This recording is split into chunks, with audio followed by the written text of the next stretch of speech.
Welcome to another episode of Corporate CPR, where we breathe life back into your organization, projects, and processes, giving you insights to recovery and avoiding corporate mortality events. Today, we will be talking about how to stay relevant and how to successfully navigate the new era of work. And joining us to contribute to the conversation is Emma Giles. Welcome, Emma. Hi, Jenna. Thanks so much for having me. Appreciate it. Yeah. Can you share a little bit with the audience about your background? Yeah, absolutely. So I currently am a founder of a product called SoWork. So SoWork creates virtual offices for digital distributed teams all over the world. As a founder of an early stage company, I do a little bit of everything, but primarily I focus on building out the product, which means I get to work with leaders from all around the world who are navigating the new world of work. Before that, I came out of multiple other startups, pivots, founded education companies, data companies. And before that, I was in a computational neuroscience program at Harvard. I have a psychology background. So from that arc, you can sort of see I've done a little bit of everything, but have smashed it all together to bring different perspectives to leadership and building technology companies, which is something that I just love doing. Fantastic. And so let's start with the kind of baseline of, we saying the world of work is changing, and some of that I guess is pretty obvious, with like more people not wanting to return to work. But as we know, that is or return to the office, I should say. But even that's a point of contention. So what does the future of work look like, do you think? Yeah, I think I might, I'll start a little bit back just to create a bit Mm. of an arc, which is, pre-pandemic, remote work as a concept wasn't new. And there's, some companies like Basecamp would be laughing at us right now. They've been doing this for a long time, and other ones big and small.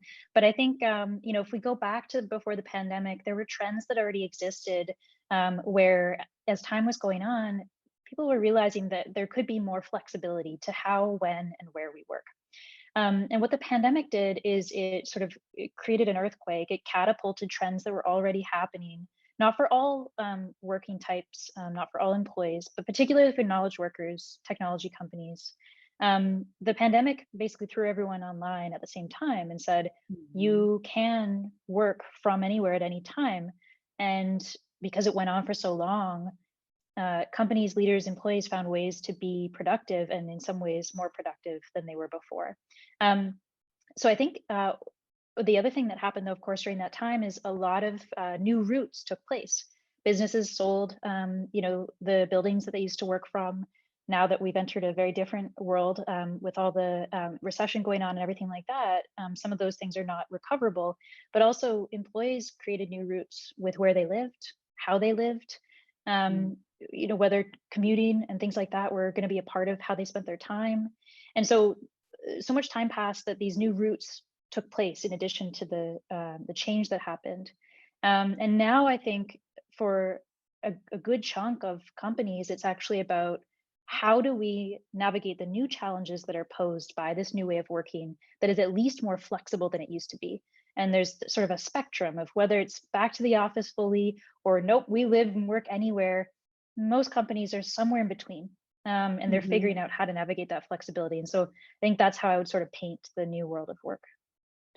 And for those people who, because one of, and I think that we've even talked about it a little bit on the show, but would be interested in your perspective.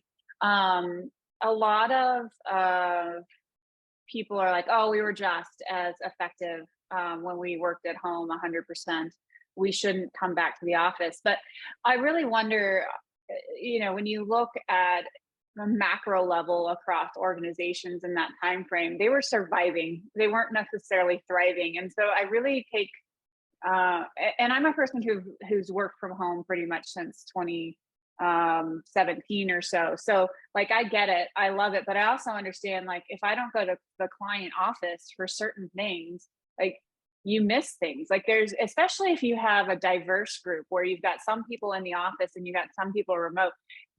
The people in the office, like I've been that person on the phone while everybody else is in a conference room, and the dynamic is not the same. You don't get heard the same. So what is your thought around the people who are like, oh, we can all do work remote and we're 100% more effective. Can you broad brush it like that, do you think, or what's your perspective? That's such a great question. And I also couldn't agree more with the perspective you provided about some of the hybrid consequences when they maybe aren't done in a way that allows everyone to feel included.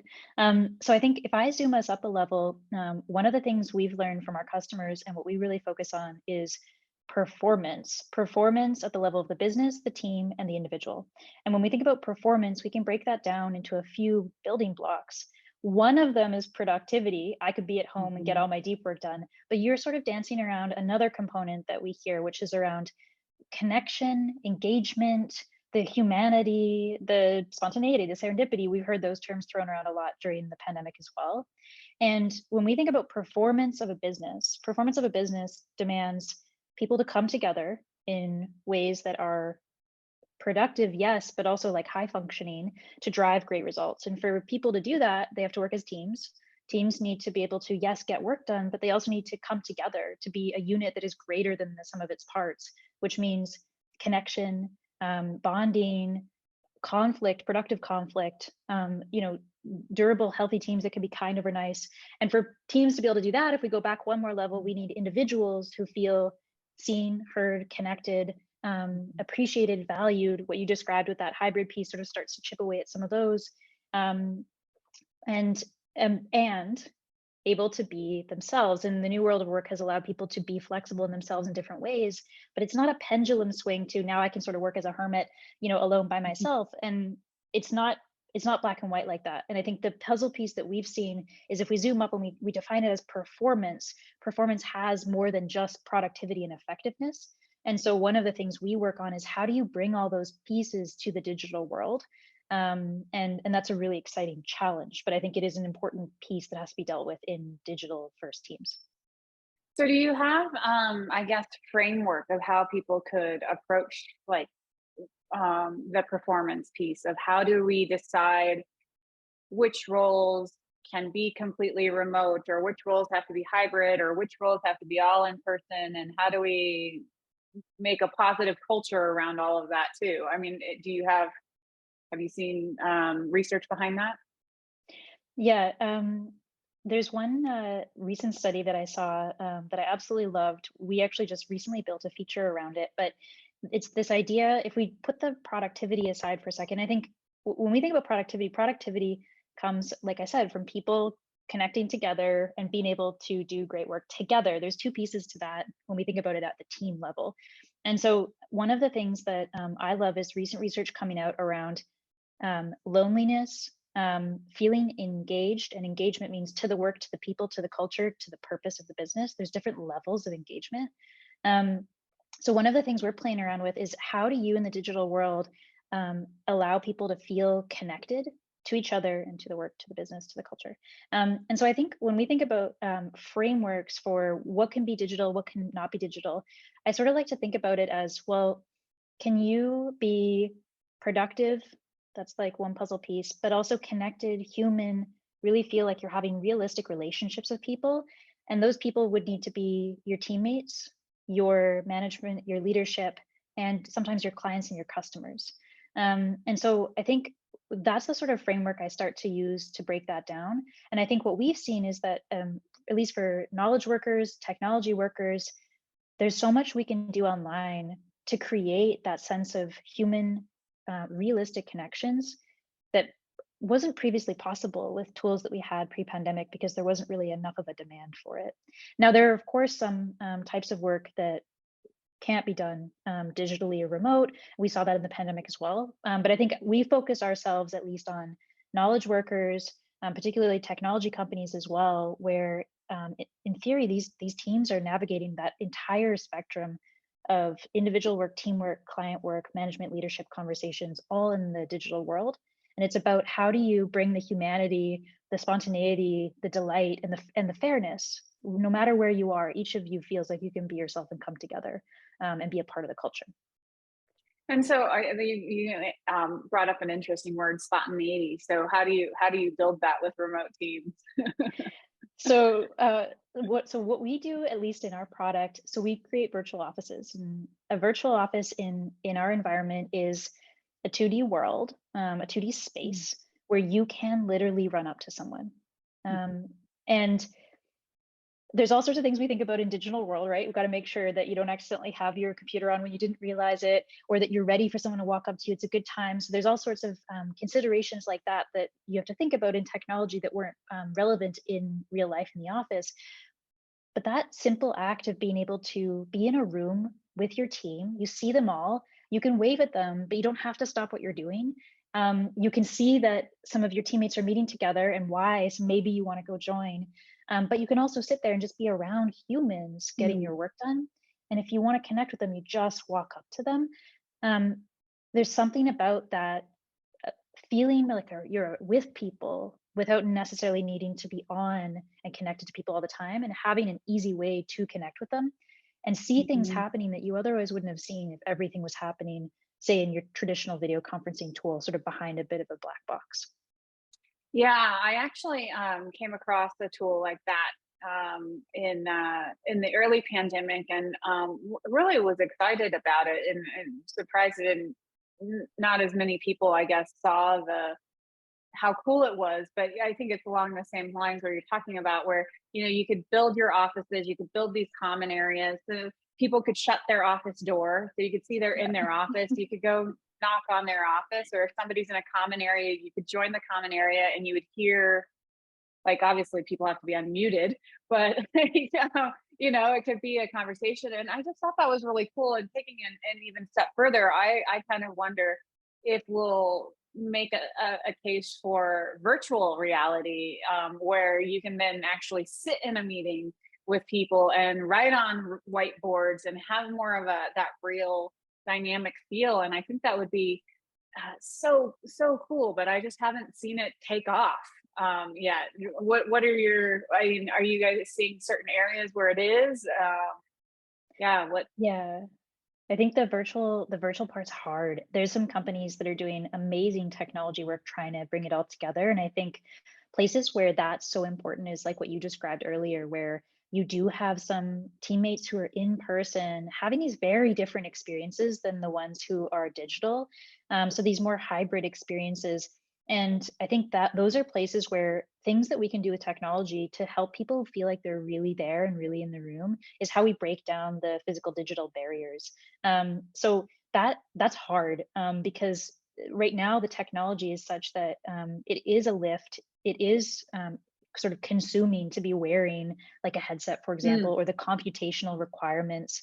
I'm in a cafe, but I can't really be wearing VR in the cafe to be with my team in person. And so when we start to really sit in the shoes of our customers and what it's really like in their workflow to try to take some of these things on, the technology from my perspective is not quite there, but I know people are working really hard on it.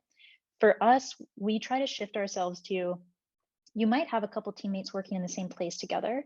But if we remember back in the office, there were people often in the same place together and they would have Slack or another tool mm, open in the background of their computer so they could stay connected with anyone, whether that person was at home today or, in a different part of the building today, or maybe right mhm, beside them. And so we sort of think of ourselves more like that, which is like we're a companion running in the background where your team is. mhm. And you might be working for 6 hours and not run up to someone, or you might go pop in and see, oh, my CEO's here. I haven't seen him in ages. Let me just take 5 minutes to go say hello. And we want to make our technology as accessible as possible, which means mobile, which means you can be in a cafe, because that meets the average digital team knowledge worker where they are. So I think the space of the ability to use hardware to bring people closer together when there is the digital physical imbalance, I think is so fascinating. We haven't sort of bridged Mm. too much into that because there's so much to do on the purely digital side and meeting people where they are with technology today. But I'm excited to see how that space develops over time. Yeah, no, it was really exciting. And so I guess, so even taking it back to the 2D, then who are you seeing actually adopting it, and what do you think the barriers of that other people have? Because I mean, like I said, it was really cool, but I even showed some clients, like, hey, wouldn't this be so cool, like, for because we do a lot of projects, right? And so you're together for a year, and I'm like, we can offer you this for free because we have it. And nobody really seemed to be that thrilled by it. Yeah, totally. So I think like if we think about like first principles of products and Mm, customers is like, do you have the pain points? So if I go to sort of even the purpose of like the whole purpose behind what we're talking about today, which is around staying up to date with trends, staying alive as a business, well, depends on what are the biggest problems that you as a leader, as a business have today. What are your biggest pain points? So mhm, if there's a mismatch between the maybe an exciting tool and the pain points, it's just a vitamin, right? You don't need it. So for us, we find that the the customers that come running towards our tools and the ones that are in there 5 days a week, 6 days a week, startups sometimes 7 days a week. The ones that are really in there, I'm like, my team's listening. They're like, you're downplaying how much you work. But depending on the company, they're in there regularly. Um, those customers have brutal pain points around the two things we were just talking about before: performance in digital first teams, bringing people together to feel engaged, connected, able to be themselves, connected to their team in one place. That loss of place, that loss of cultural and connection scaffold that happens when your work is fragmented across many tools and you haven't seen a human in a long time. And the only time you have is maybe in a very formal meeting. That's like one bucket of pain points. And the other, and they often go hand in hand because they're so interrelated, is around productivity. So a lot of the customers that we have that are a little bit bigger, they're 30, they're 40, they're 50, and bigger is a relative word. That's startup term, but they're 30, they're 40, they're 50, they're growing, and they're like, the tools we were using before, they're not working anymore. My team's spending mhm, 8, 9, 10 hours a day in Slack just pushing work around. If only they could just run up to someone for 5 minutes, and in that, there's a byproduct of feeling more connected to that person. So it's really mm, those two arms that we roll under performance, that when those things are breaking, when they're really painful, and that happens a lot for especially earlier stage companies, and then it sort of comes back again as companies are bigger and start growing again. Those are the customers that are running towards products like ours because their team is in one place and it's just so much easier. But I think for there's many companies that don't have those pain points either because they've solved them maybe in other ways, or maybe they just aren't in a phase where they have those, and they will find it as a nice to have. well, and I think, but see, I think it's more like they don't understand the root that they have a problem. So when you're a project manager and you're seeing this disconnect and this lack of efficiency and productivity, I don't think that companies realize sometimes that it's the lack of being co-located. We have a project going on right now where there's key points in technology projects, and testing is one of them, and testing is just not going well. And I find that if everybody's in a room testing together, there's a lot of, like, you can cross help each other without completely distracting somebody, things like that. Or you can ask a question, or you can overhear. Just the overhearing somebody's conversation can be like, you can learn from it. And I don't know that companies realize how much of that is lost in distributed teams. I think you raise a great point. I completely agree. And I think it reminds me of sometimes, earlier in the sort of feeling of the pain um, progression is that something's off, but I don't know what it is, or work has slowed down, but I don't know why, or Mm, we're losing more of our higher performers. I'm not really sure why. And this is where there's some fascinating research there around, well, how connected do you feel and how do you cultivate connection in a digital world? Um, so I think I completely agree. mm, I think it's like one bucket is we know things are off, but we actually don't know why, and we can't tie it back to some of these core fundamentals. yeah. Um, so, I mean, I guess when we're talking about new work though and the rate of change, like, what are you seeing that companies are struggling with, and what's going to result if they don't figure this distributed team thing out? Totally. So there's sort of those two buckets again. So one thing that we see a lot of companies struggling with is, all right, so we got all these tools. We added all these tools to our stack. We've got, this tool is meant to help teammates bond over things. This tool is meant to create water cooler chats. This tool is meant for meetings. This tool is meant for information. And there's sort of there's this recognition of we need tools for these things, and they've sort of strung them together. And one of the things that we start to see as companies start to grow with that same technology stack that they might have put in place early in the pandemic um, is tool fatigue, sort of the movement between tools, and a lot of time being spent on what we call work about work versus doing the work. And this is like a huge pain point. And the reason it matters so much on the business side, especially when we think about staying alive, is the dollars that are spent per year per business on work about work is substantial when the tech stack isn't adapted to what is needed for a digital first team. And so teammates can spend 4, 5, 6, 7, 8 hours a day pushing work around between tools and not actually driving results. So you can add that up over time, and you get these leaders that have had that happening for 6, 8, 9, 10 months, and they're like, something is terribly wrong. We're not moving and moving the Mm-hmm. business forward. And that's something we're starting to just see the early cracks of that, because we have teams that have adopted a bunch of stuff and put them together just to, as you said, survive, but maybe not thrive in the early phases of the pandemic. And now they're like, something is terribly wrong. And so there's the results side. And the other sort of trend we see, and they're obviously interrelated, but the other one we see is we're losing people. We're losing great teammates. There's some fascinating research I heard. I was at the Masters of Scale Summit, and it was around the connections. And so the research was basically teammates that have 5 to 7 strong connections, strong teammate connections, significantly more engaged, significantly more productive, and then there's obviously, what does it mean to be strongly connected in the digital world? But the flip side of it was very powerful as well. So anywhere less than 5 strong connections, and the incidence, the probability of churning from the organization was just completely like out of control. It was like they're going to churn in the next X period of time. And so that Wow. anchor point of just having those strong teammate connections, and we know what that means from a productivity perspective as well, but just anchoring that, having those connections in the digital world has a huge impact, either positive or negative, on engagement and on churn from the organization. And that's a trillion-dollar problem. You spend so much time recruiting talent, getting them inculcated in the culture, getting them up to speed, and then they churn from the organization just due to a lack of connection, which you have to figure out how to cultivate in the digital world. And so, what do you, in that research, what is considered a strong connection? That's a great question. So strong connection is so when you think about connections, we sort of break it down, and the research broke it down in, you feel like you can be yourself. So you're not necessarily on.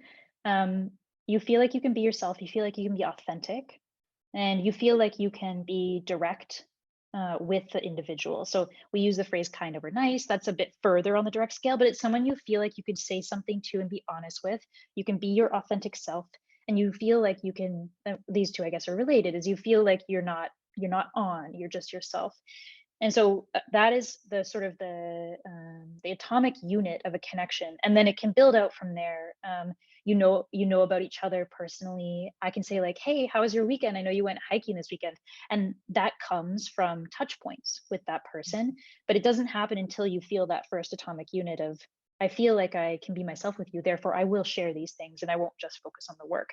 And then from that second layer, you end up with this relationship where you can both do the work, but also be yourself in the same moments. So as we're working together, I can, weave in a joke about my weekend, but it's not distracting. It's not unproductive. We're just being ourselves as we do the work. Those connections take cultivation to form, and they also take. You have to have touch points to maintain them, as we know, so they can erode. And once you have that connection, it really only takes 1 or 2 touch points per week of just a normal human interaction of a couple minutes. But we also know that if those touch points have eroded, it takes more than that to bring them back, and it also takes more than that to build them. So that's research we're super excited about, and we try to bake those principles into our product so that it happens naturally as you work together, and you end up with these strong connections. Because from a productivity perspective, an employee well-being and health perspective, but also from a business results perspective, and financial cost of churning from the organization, that's a really interesting, it's a really interesting sort of centroid to what we need to be healthy and productive as a business, as a team, and as individuals. And so, what is your recommendation on, I guess, or I mean, to people who maybe are individuals who kind of have a hard time engaging, maybe, like, how, like, because it is important, even if you're a person who doesn't like it, maybe you're introverted, maybe you're just a very private person, but it's still important to build those relationships. So I mean, do you see things that work for people like that, like maybe little steps or something? 100%. I think you raised such a great point around there's so many spectrums in business and on teams, and one of them is introversion, extroversion, and many others like that. And also, everyone has different needs as well, in terms of what they need for a connection. So I think like rule number one is management leaders, A, need to be aware of the importance of it, and B, need to always be thinking about everybody's different. There are basic Mhm. principles, but everyone's different, and there is no one size fits all. And ideally, we can put those decisions in the hands of the employees. We can cultivate an environment that allows people to sort of move between what they, a little bit more of this or a little bit less of that, and get what they need versus trying to sort of top down a single solution, because from our perspective that doesn't generally work, especially with things like this. So I always try to think about it, and we've seen success where people think about it, how can you give people the tools and create an environment where they feel safe to use those tools in a way that works for them. And for some people that might mean I maybe only connect with people casually for a couple minutes, and I might not ever go as deep as I would with some of my best friends, but I feel connected to humans, and that's the measure of success. Does the individual feel engaged and connected? Doesn't matter what that looks like from the outside.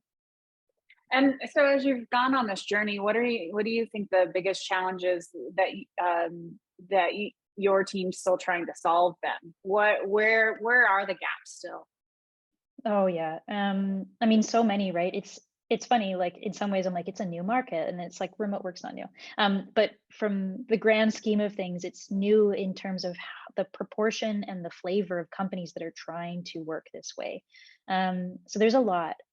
Some of them are simple but really important, which is around how do you meet people where they are with technology and fit into their Mm, workflows. Um, so a lot of the benefits of being able to be more flexible is it means there might be a meeting and you might need to switch to mobile because you need to go and grab your kid. And how do we meet people in those moments and allow them to move through, I'm trying to work and I'm trying to benefit from and live the reality of this more flexible life.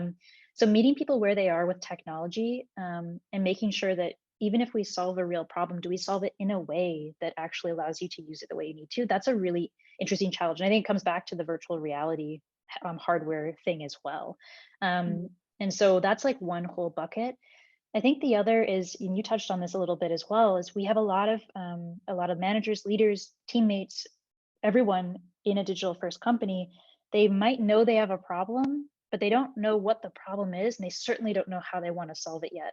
And so when we think about, we have a lot of people say, "Come to our website or come to our product," and they're very early in the what we would call the buying process. They're very early in even mm. discovering. They're like, something's breaking, and I don't know what it is, let alone, hey, what is this? This is a virtual office. And so balancing education, but not in a way that forces a solution, because we want people to use us if it really does solve their problem. So it's meeting Mm. people where they are, and talking about these challenges and providing value and perspectives there. And then if the product makes sense for them, they can come and try the product. So I think that's one of the challenges as well, in a market like this.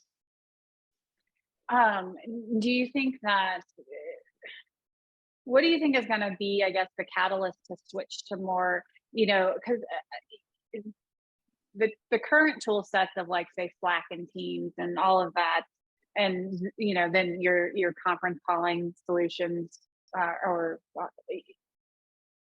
they're, maybe people feel they're good enough. So what's going to propel them to finally, I guess, at a more macro level, not individual companies, maybe move to this more, hey, we can have this virtual interaction, either in a 2D world or a virtual reality world or whatever, and we can gain back some of what we lost. What do you think it's going to take to get that realization on a more global scale? I'm an optimist. This will sound a little pessimistic. It's not meant to. I think there will need to be the realization of the pain that can happen with these things being unresolved. So I'll go to the individual level, then I'll zoom back out to the macro. If I look at the individual trends, the of course, there's people who are like, oh, this is amazing. I dreamed of this when I was younger. I use Second Life. And there's some people that just get it. That's cool. But the majority of companies that are coming to us that have never heard of a solution like this, they're in pain. And they're in pain because the tools that they're using that were good enough are breaking down. And it happens for lots of different reasons at different stages. But there's good patterns there that we've really identified. And so I think if we zoom that out to a macro phase, sort of the macro stage, it means that by and large, there's more awareness that this isn't actually working. For the companies that are sort of further along, they're like, that was a band-aid we put in place for the pandemic. But this chat tool, for example, I'll use Slack as an example, but it's not about Slack. It's about the purpose of a chat tool. That chat tool was made for synchronous chat, but businesses are running asynchronous work on a chat tool. And what we see is things like anxiety, always on notifications, everything's urgent. I actually can't get work done because I can't differentiate between an announcement that a teammate is being fired, a cat gif, and someone that's blocked and really needs me to help them. And I spend all day in a bit of anxiety because I can't tell what I'm missing. And so as time goes on and as businesses need to get, particularly right now, maybe more results out of fewer teammates because of financial and other constrictions, they're seeing that the tools that they were used before that were good enough are actually sometimes even causing the very problems that they're trying to navigate, or at least aren't enough to get them to the next phase. So if I follow the arc of businesses that are there already that are sort of on the edge of the bell curve, I would say the macro shift comes when the consequences of those pains continue and there's more awareness of why it's happening, which is kind of what we're talking around. And then there's the sort of stepping back and saying, are there other ways to do this? And for some teams, that could be something like a virtual office, but not for all teams. Hmm.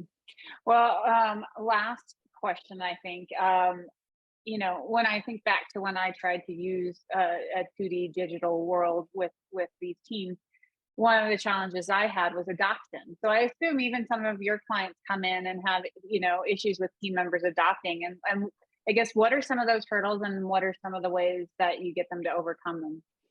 Yeah, it's such a great question. There's like a lot of content we're creating right now is like, how do I move my team in? And that's exactly what you're asking. So you end up with this champion or these champion teams, and they get it, they feel it, but it's a behavior change. And behavior change, it requires understanding, time, effort, realization for why it works, and then fitting into people's workflows. Um, so it's a fantastic question. The counterintuitive thing we've been working on right now, which is reverse engineered from teams that have done this really well, is less is more. So what we've created is this work unit. We call it a teamwork block. A teamwork block is a unit of time. It could be an hour. It could be sometimes for some teams 3 hours. And that is a unit of time where everyone comes together and works from the virtual office. There, you could be set to available, you could be set to unavailable, you could choose to just work alongside others, you could choose to use it as an opportunity to run around and say hi to everybody. You could choose it as an opportunity to participate in meetings that you otherwise wouldn't have known happened. Every team has sort of different rules, principles around it. But the concept is, let's just start with 1 or 2 or 3 times a week. We just work beside each other. And we can go as far as we want or as not far as we want. And that's what we recommend to champions to implement because it's actually the atomic unit of what makes the virtual office powerful from a productivity and connection perspective. And so we recommend people actually just start with that core atomic unit and don't try to do what many people would try to do, which is throw out your Zoom and throw out your Slack and just move in and everything's going to be fine is a big change. And so if we can get people to experience as soon as possible the magic and then let them build out from there, from a move-in perspective and from a champion's perspective, those are when we see teams moving in within a week or two, versus sort of the champion struggling with trying to get people to understand why they should need to do this.